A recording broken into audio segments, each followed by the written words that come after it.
Hey, what's up, guys? Welcome to English Football Club Barcelona, your Barcelona's channel in English. Well, today is match day, and it means we have to do a video and analysis about what our rival is. But before I want to apologize because of yesterday. I couldn't make any video. I went to run, which I do normally on Saturdays. And when I came, I went to run, but I went later than usual. And when I got home, I was literally, not literally, because if not, I'm not here, but I was dead. It was 8:30 p.m. and I just wanted to go to sleep. So I'm really sorry, but I was tired. Anyway, if you don't want to miss it, it's going to be paradoxic, or it's going to be funny that I say this, but if you don't want to miss any of our daily videos talking about Barcelona's news, except for yesterday, then down there you have a red button that you can hit to subscribe, and like this you will not miss any of our videos. And now, yes, we have a match day and some news to talk about, so let's start.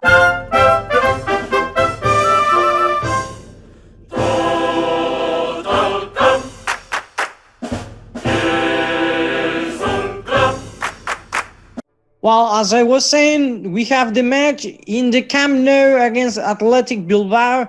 A wonderful match to face a great team that in La Liga is not being really strong, but they have arrived at the semifinals of the King's Cup. They were at the final of the Super Cup. So we're talking about one of the strongest teams in our competition. So strong that actually when we played in Bilbao, Marcelino's player drew 1-1. Marcelino is the manager, okay? 1-1 against Bilbao.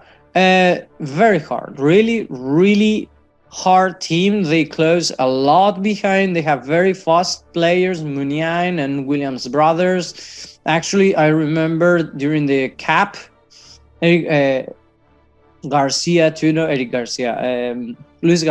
is very good player, very tactic, very technique, and very fast. So all of them may be very dangerous for us.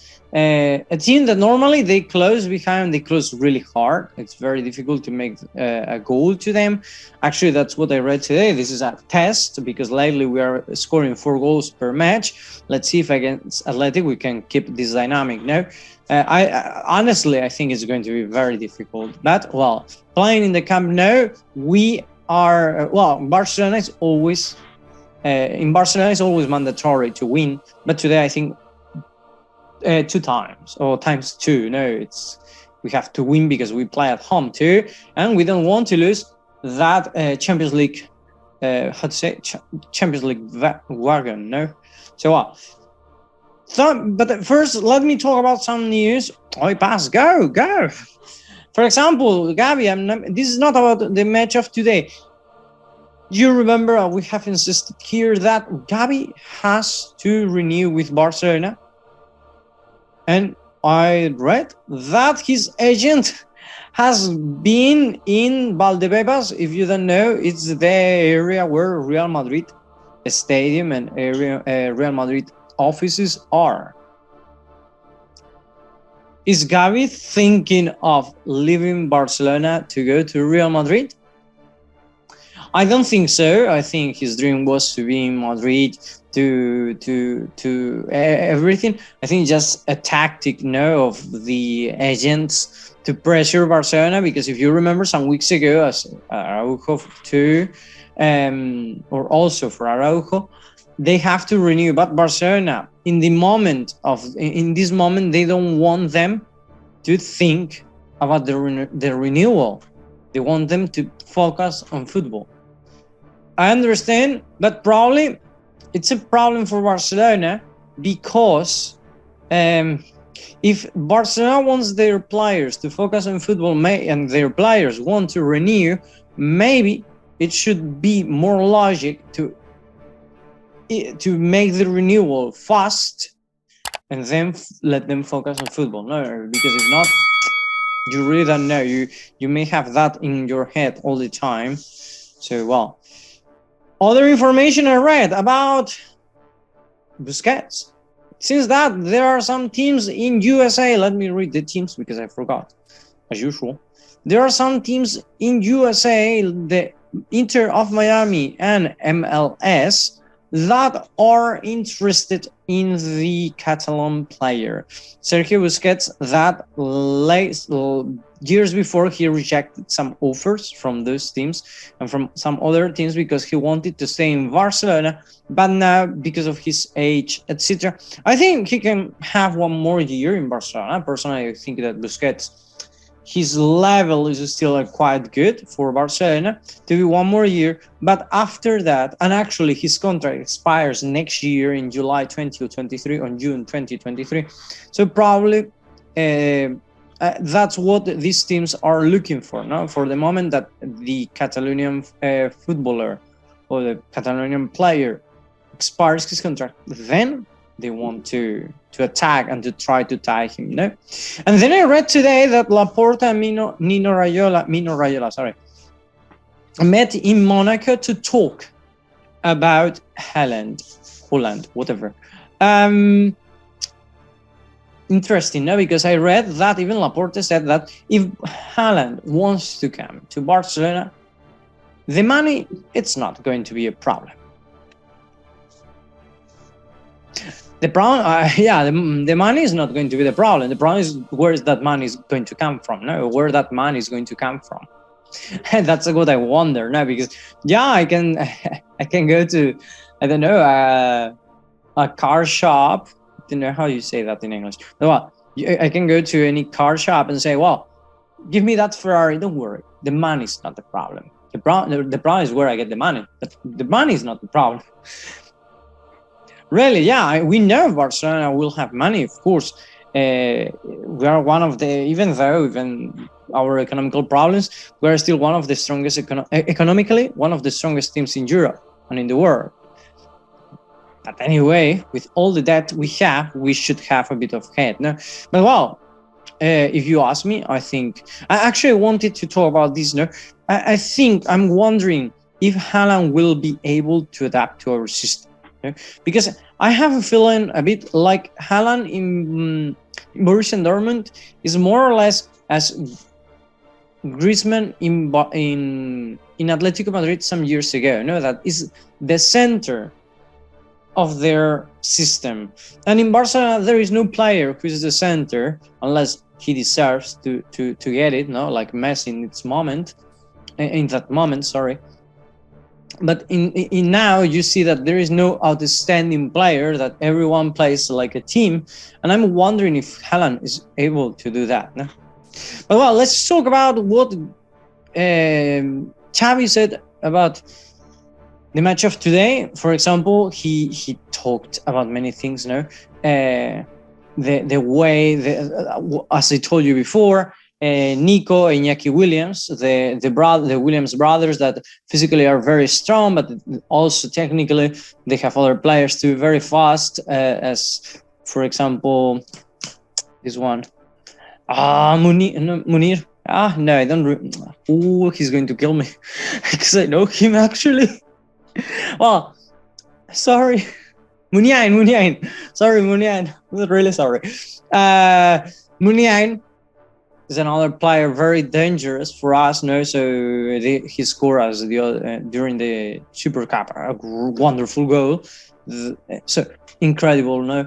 But also he talked about many other things. He talked about being able of winning La Liga, because Pujol said that Barcelona is going to win La Liga when Xavi became the manager. Well, that's very difficult. As always, Xavi says, it's very difficult. Possible, yes, but unless maths says that no, it's possible. But difficult, very difficult. And he also talked about something weird. The counter-attack, and Barcelona system. That one day he was said that in Barcelona, well, it was understood that Xavi said that Barcelona cannot score counter-attacking now, and then he said no. Any kind of goal is welcome. Now I understand that the message was, because later he said it's in our DNA too, and he remembers when Stoichkov score goals counter-attacking, or Villa or Henry, etc. No? And he said, well, it's not exactly a counter-attack, it's opening spaces. No, that the counter-attack is that the other team attack you, so they open a space in their defense, and then you send the ball to that space, and then you generate the chance. No, whatever you can call it. No, the point here is any goal, however it is, welcome. And actually, he said it too. Scoring from corners is our system too. Scoring from crossing the ball is our system too. Doesn't really matter. The point of football is scoring. It's true that nowadays, and we're quite happy of seeing this, personally, I'm enjoying a lot, the way we play is passing the ball, trying to generate those spaces and controlling the match. And when you have, controlling the match and controlling the ball, that's what I wanted to say. When you control the ball, normally you have no counter-attacks because you are attacking, you are not defending. So the way of what he meant is the way you score, it's generating spaces. But anyway, the important thing is to score. And that's what he wanted to point out. Also, he talked about Barcelona players, for example, about Frenkie de Jong. He said that he's very happy. He's very happy of having de Jong because he's very self-critic and very humble. He always says that he can play even better. That's what he transmits. When I see de Jong, I always see actually follow him in Instagram. And if you don't follow me in Instagram, I invite you to follow my Instagram. It's down there. I follow de Jong. Well, and if you don't follow de Jong or you want to follow, so follow him. It's his Instagram is quite interesting too. Anyway, de Jong, when I see his pictures in Instagram, when I see how he talks, he seems to be a very humble person and a very self-critic. So yeah, and he said that it's wonderful to have him. He has talked too about some players, other players like Dest, for example, that he said that he's very lately he's playing even better. That last month he's playing very well. That he's helping a lot. That he has started to follow a bit the indications that Xavi gave him, and he's improving. Actually, I read Xavi begins to fall in love with Dest. Well, I don't think so. No, Dest is not going to talk bad about any player. Trust me. Xavi, no, never, not in public. Okay, he's the manager. You cannot do that with your team. Okay, I don't know who. Me as when I have to talk bad about one of my students, I talk to that person about the problem he has. But if anyone outside, they ask me about that student, I will not talk bad. I would say he has things to improve, but he pays attention. He's a very good kid. You will never talk bad about one. So the same for a manager, especially when that may affect his players emotionally. No, so it's impossible he's going to talk bad. No? But something that caught my attention is that he talked about one player very good, and that one is Ferran Torres. He said that he's a top player in the world. I have my doubts, but I'm not that far from that idea. I'm quite critic, even though I really like Xavi, because he's one of my favorite managers with Guardiola. But I have my doubts, but I agree somehow that that's true. It's too young to think so, and of course, he's not a top world player like Messi or Cristiano.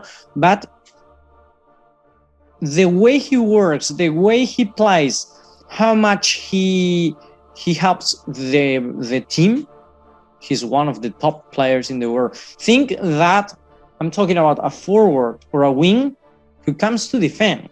He doesn't come to just until the midfield to see if we steal a ball. No. He comes to defend to the area to his own area. That talks much about how he is, no? And this is the starting 11. I think that Ferran Torres today to be on the bench. He played everything, so he deserved it. Alba has got a 5th yellow card. That means he cannot play today. And I think this is going to be the starting 11. Ter Stegen on the goal, then Piqué and Araujo. If Araujo is perfect, then I don't think why we're going to change that.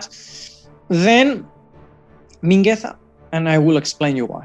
I've read that Alves, but Alves thinking Alves is wonderful, huh? Don't misunderstand me. But think that having Muniain, Nico, and Inaki and Luis Garcia as the possible attackers of Bilbao, players that are really fast. I think the best option is Mingueza at the right, and because Mingueza is very fast too, he's a very fast player. Then at the left, Dest, because we have no item. I'm not sure if in the combo, I forgot, I think, to put the combo. We don't have Balde. I don't see Balde here in the combo, so I think it's going to be Dest. And then the midfield, the same as the other day. Probably Nico could happen, but no, because the rival we have, I think it requires some experienced player, and then Nico having Pedri, Frankie, and Sergio Busquets. I think Nico has to wait until the second time, and then the classic. No, I don't think. Probably Dembele will come, but later, and Gavi, I think he's going to be there to give that depth, to give that option. No, because if we, as I said, Ferran Torres played everything. Adama is a bit more rested, or took some minutes of rest against the previous Liga match, so I don't think he's going to be that tired. I don't think so. It doesn't mean he's not going to be tired. I'm sure he is, because these matches are really, really hard. But I think this is going to be the starting 11. I'm sorry if it's not, but that should be the ones I would put today. And that's all for today. I hope you enjoy the match later. For me, I will watch it tomorrow, But, I will enjoy it for sure. And we hope we win. And I hope you enjoyed the match. If you liked the video, hit the like button. And whatever your opinion is about Gavi, about Ferran Torres, etc., leave it there on the comment section, and we can have a little chat there. Have a nice day.